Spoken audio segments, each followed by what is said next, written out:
welcome back to LinkedIn Logs, the jobs podcast for the website cpluscomedy.com. Like I just said, it's a website. Go there. Welcome in. I'm your host, Chad White. If you didn't know, this is the jobs podcast for the website cpluscomedy. Like I just said, it's a website. Go there. Why do I repeat the thing twice? I don't know. It's just easier that way. It's just how things happen. Well, I mean, what's going on? Anyway, what's going on?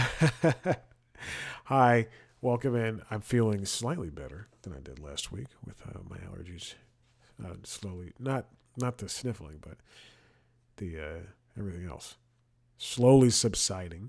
I just recorded a interview yesterday with this is businessy. This isn't very not businessy. I just recorded an interview with two of the big people in charge at 800 Pound Gorilla Media. They are people whose I've worked with. They don't have a PR agency. They don't have an in-house PR agency, but they do have PR people that are employed by the comedians, a lot of the comedians that they release albums with or for. And I've been, I'm on those lists. I get emails all the time. Hey, so-and-so is releasing an album in a month with 800 Pound Gorilla Media. Do you want to talk to them? And I go, let me talk to them or not? More often than not, I'm looking at the email and I Google the person's name, or I search the person's name and I look for very specific things. I look for very specific things before I talk to somebody. I will not reveal what I look for, but I have to have standards, man. I can't just talk to every single person in the world. Anyway, I talked to those two, and they are doing an worldwide comedy month. And, the stuffiness is back. Oh boy, can't breathe and talk at the same time. They're doing a worldwide comedy month, and the 800 Pound Gorilla Media operates in the U.S.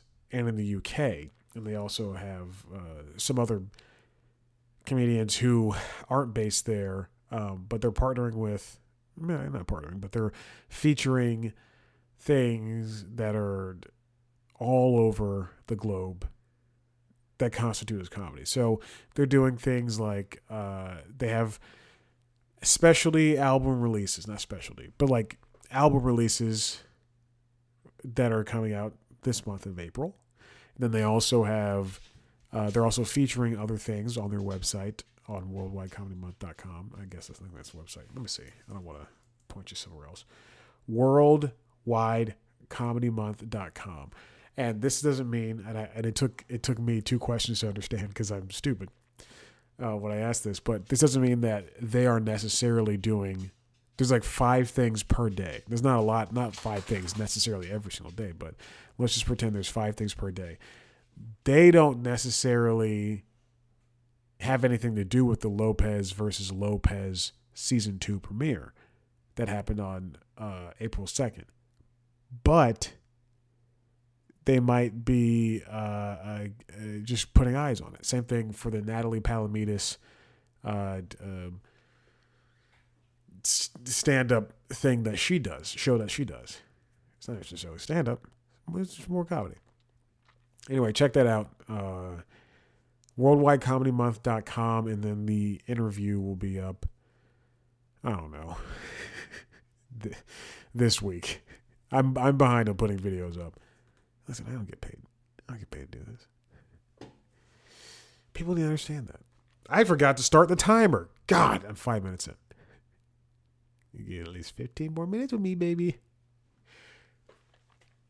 All right, this past Friday, was the release of the job numbers, the job report for the United States. If you don't know, the first Friday of every month is the Job Friday. Job Friday. I stole that from NPR. What Planet Money? It is or indicator. It is what indicates how many jobs the U.S. economy added or lost in March. According to Deadline, written by Ted Johnson, the U.S. economy added 303,000 jobs in March, losses seen in entertainment employment, and and so the unemployment rate ticked down about 3.8%. But as we said, the entertainment jobs have just gone down steadily. They fell. Jobs in movies and sound recording fell by 2,600 positions to 438,400. Jobs in broadcasting and among content providers fell by 2,300 to 341,500. And jobs in publishing increased by 4,500 to 931,500. The industry, if you've been paying attention, the entertainment industry has been just seen a steady decline from everywhere between at broadcasters like news broadcasters like CNN to places like Netflix. I just announced that it's going to have to start doing some layoffs. I think that's the first time they've done layoffs in a long time compared to places like Disney or Warner Brothers, who also own CNN, or Paramount, which as soon as they merge with Skydance, which is the rumor, or they sell off things to Byron Allen, there's definitely got to be some layoffs there. But it's the entertainment industry is just in a cattywampus state. In a word I'll steal from the finale of Curb Your Enthusiasm. I'm a Warner boy, baby. Shut up. It's where the entertainment industry is in flux. Where places like Netflix, places like Disney, you're going to see just less be made and less be released. You know, if Netflix was doing a movie a day, not movie a day, excuse me, that's too much. If they were doing a movie a week, we're probably going to see way less than that. And that's just a number I just said. They're not really doing 52 movies a year, which they might. They might be purchasing movies left and right, but we're going to see less things be made because they cost so much. And I don't know if that means that everything's going to be made for less money, because, you know, not every TV show can be made with the least amount of money that I assume Bob Hart's Abishola has. And I mention that in particular because that show is ending in its 5th season with a reduced episode count, and not every cast member is appearing in every episode. And yes, they have a large cast, and there's interplay between a general amount of them, but it's pretty noticeable. Also, I watched Bob Hart's Abishola. I've watched it from the beginning, and I love that show. I think it's very funny. I'm glad they're going out on their own terms. And then the same thing can be said about After Midnight. At midnight. If I say from now on, if I say at midnight, I'm talking about After Midnight. It's all the same show. I'm turning myself down. I'm peaking. In more ways than one.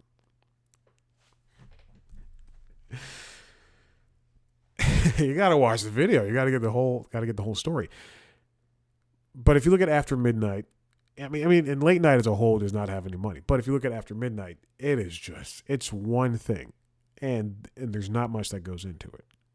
And I'm sure they'll be the first to tell you, yeah, we're getting. If you look at the budgets between them and the Tonight Show or Late Night, let's take Late Night, not Late Night. Late Show with Stephen Colbert, yeah, or even the Daily Show. You'll see, oh boy, that budget is low. And even though networks and shows and movies, the networks are almost the bad guy. I don't say bad guy, but they're the ones to blame for the least amount of money in these situations. But these movies, these shows are somehow making it work.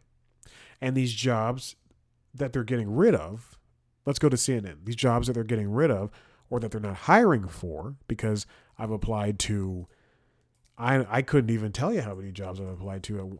Let's see how many jobs right now on my Warner Media Workday that I am signed up. Sign me up for that position. I want to see how many jobs that that are active that I've applied to. Now, between these numbers have changed, at least in the past week that I've seen them. I've applied to, in the past, let's see, 2 years, 3 years. In the past 3 years, I've applied to over 109 jobs at Warner Brothers alone. Some I was fit for, some I was not. But now the only active jobs that I have under my name, because sometimes they remove these, sometimes they keep them up for way too long. I have 13 active jobs, all applied with the exception of one, all applied to in the past 3 months. There's an April in there, so 4 months. I have interviews for one. Just saying. I could have that job by now. Oh, I can breathe. Oh my God. Now keep in mind that I've come off of a low paying job there, and a low ranked job there. And before that I was at a middling pay job there, and a pretty okay ranking job there.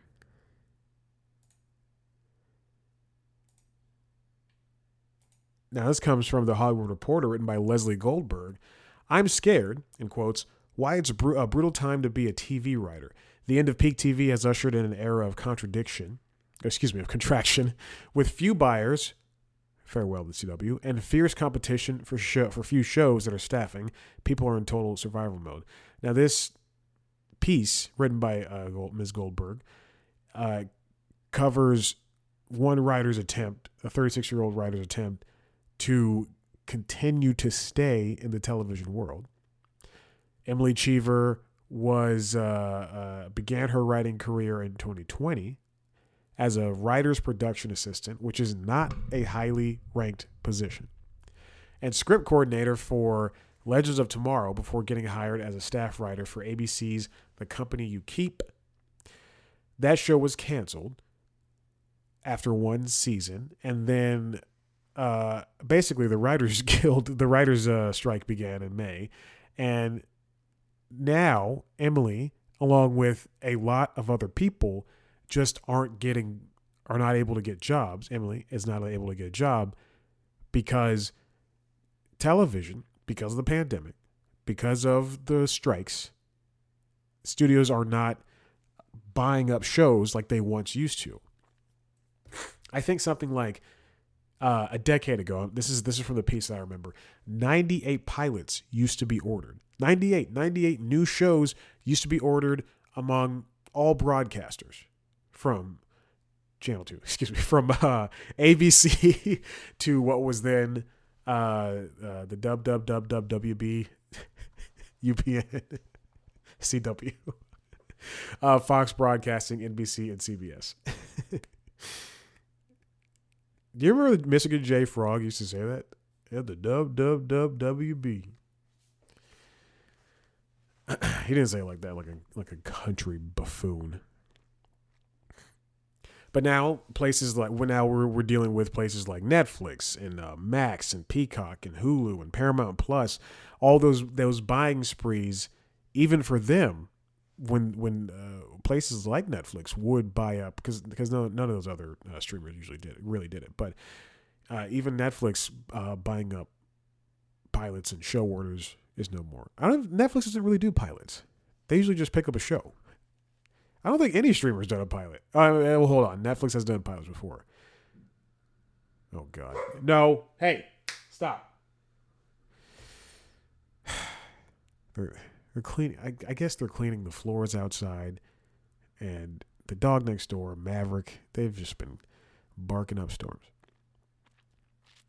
Shannon Corbeil, a finalist for the Disney TV Writing Fellowship that was put on hold during the strike, said there are so few shows that are still being greenlit, so few new pilots that are being ordered, and fewer spots in writers' rooms. The staffing positions available are going to be more seasoned writers, and the pilots that are being purchased are being bought by proven writers. And yeah, I mean, that makes sense. They want people who they don't have to really bet on. They can just by they I mean networks and streamers. They can just go from now on. When I say networks, I'm also including streamers. I'm tired of clarifying. You have to understand. And it's difficult to go, hey, I want to give a couple $100,000 to person writer one, who's this is their second ever TV show that they've worked on, let alone this is the first one they've ever made. Whereas I can just go to this person who's been in the industry for 15 years and give them a show and know it's going to work. And by a couple $100,000, I mean, like, that's like they're working on the show. They're not getting paid a couple $100,000. I mean, they're working on the show, and then also the pilot's getting made $1 million to make a pilot. 500,000 to make a pilot. 500,000 to make a pilot. I don't mean like someone's getting paid. Like, writers don't make much money like that. Let me get that straight. I chose a bad profession to start it, to get into. In the piece, also, Goldberg chronicles other writers, including Brandon K. Hines. I know I mentioned Emily Cheever, and I said there's other writers, so I want to mention another person. Hines was working at support staff jobs and as a script coordinator on Awkwafina as Nora from Queens and on Harlem. The Awkwafina show was on Comedy Central and Harlem's on Amazon. He was staffed as a writer for the first time on Showtime's Fellow Travelers, the show starring Matt Bomer, I believe.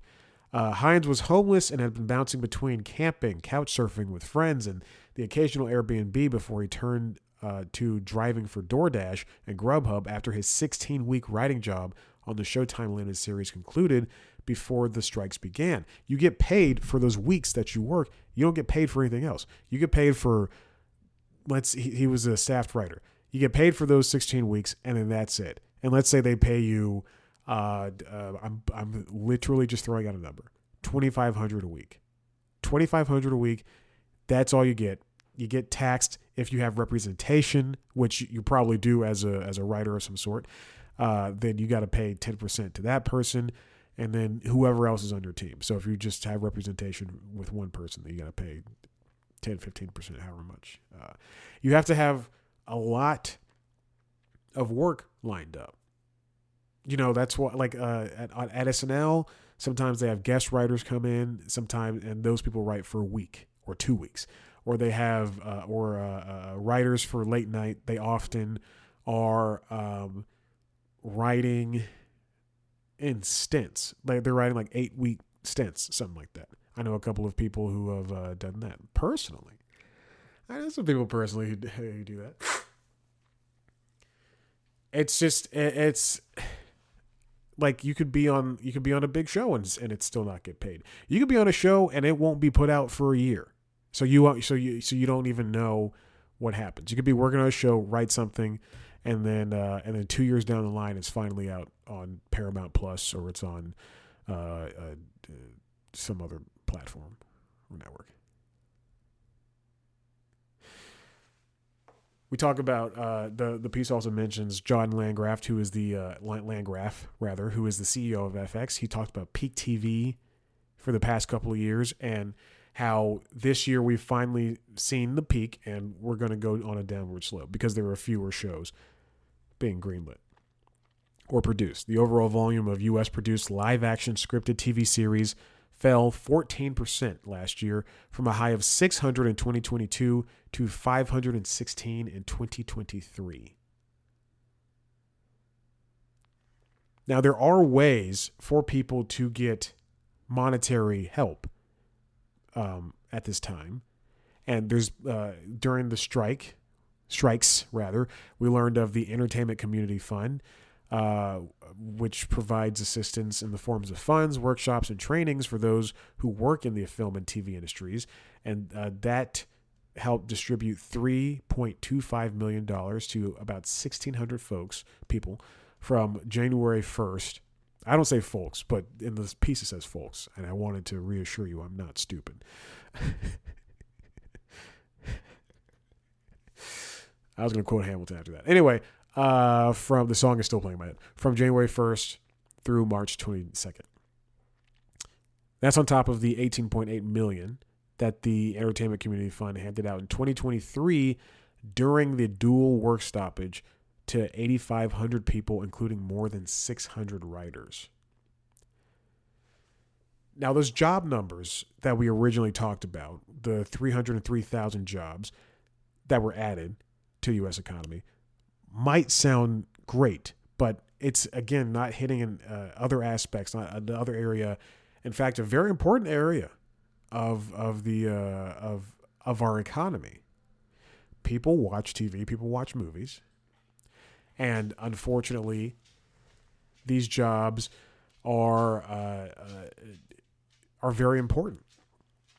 And to see that 2,300 people in broadcasting, myself included, and content providers, I guess, are gone, as well as 2,600 positions.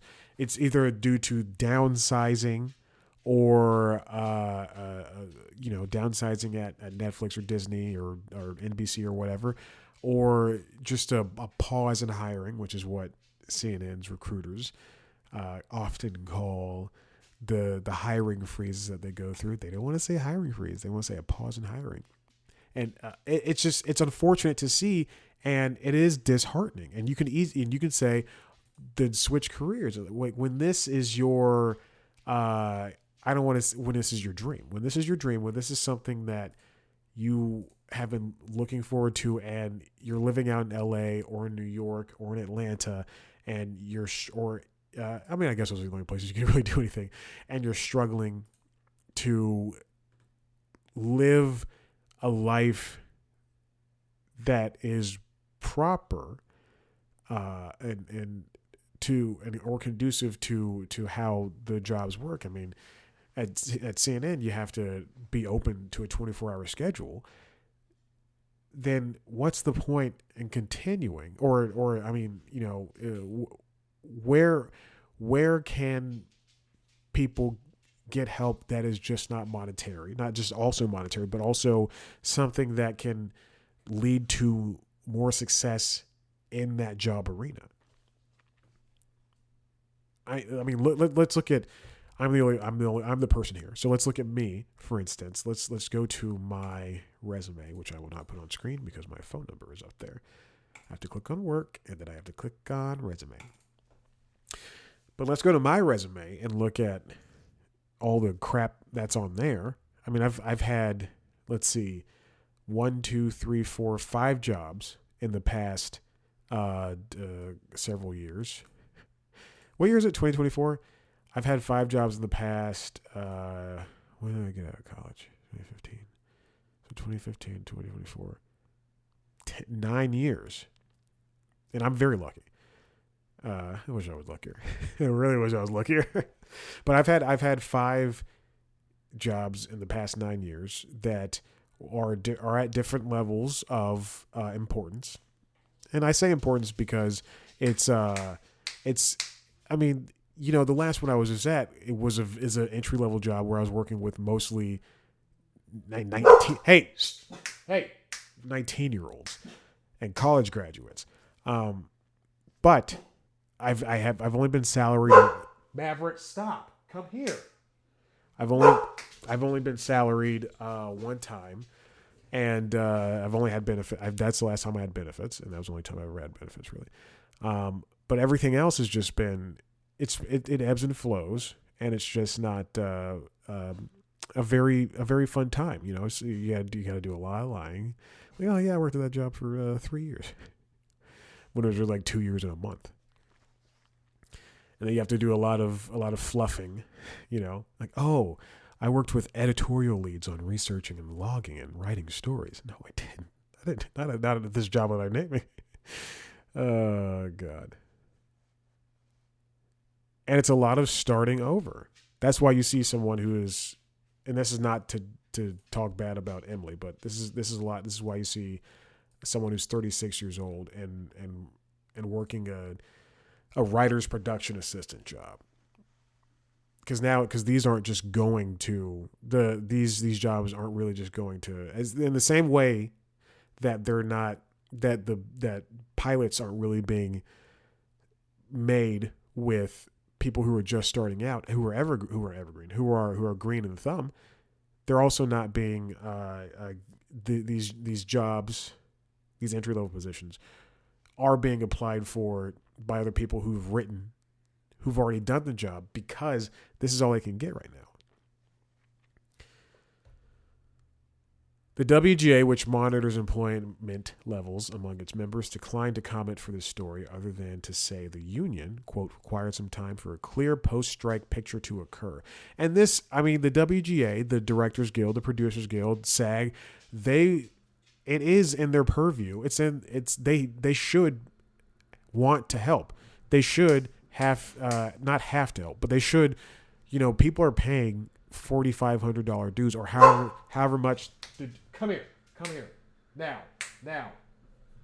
They are paying $4,500 for dues, and or however much the dues are, and it is tough when those dues, yes, they get you benefits, they get you screenings of movies or whatever, but at some point you're going to have to start paying it back to your community of writers or producers, directors or actors or sound people, and say, this is what we're trying to help you. Let's offer you. Let's give you some workshops. Let's give you some trainings. Let's give you some ways to make more money that doesn't involve you signing up for DoorDash or going back to bartending or having to work an office job.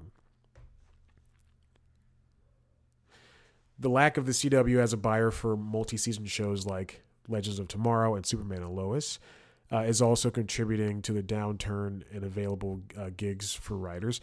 Since Nexstar took control of the CW from Warner Brothers and CBS Studios in October 2022, the network has canceled more than a dozen scripted originals and is no longer buying scripts from the traditional studio system the way it did under the former CW CEO, Mark Pedowitz. That has left hundreds of writers out of jobs, as the CW previously served as a way for new scribes to learn the scopes.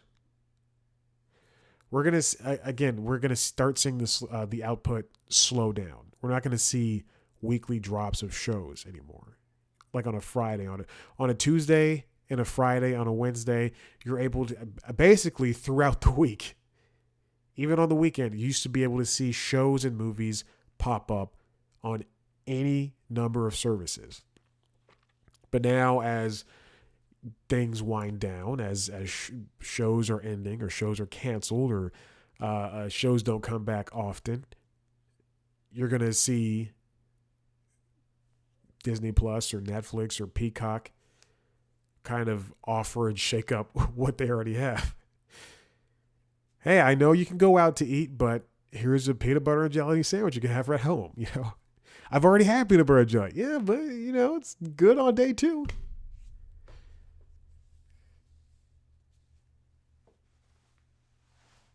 Anyway, though, I thought those were two, especially the piece about the writers. I thought those were very interesting, and you should definitely check them out if jobs and stuff interest you. Hey, listen, if you like what you heard here, head to the website cpluscomedy.com, where you can see me talk to famous people sometimes, as well as some not so famous people sometimes. You can, if you want to see a video version of this podcast, which I'm not going to edit this show. I don't edit at all. Well, I edit some things.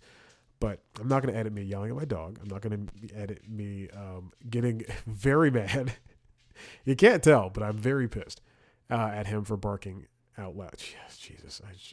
I'm not going to edit out these balloons that just popped up because of Apple's video thing. I'm not going to edit anything, truly. Too much work. Video version, youtube.com/C+comedy. You can watch video versions of the other podcasts. The Constitutionals, which is the entertainment business news podcast, as well as Late Night Lately, which is a late night show. You can follow us. You can subscribe to those wherever you get podcasts as well. You can follow us on TikTok, Twitter, Instagram, Facebook, @ChadBlackWhite. at C Plus Comedy, me on those platforms at Chad Black White. Thank you so much for listening. I'm going to go. Bye-bye.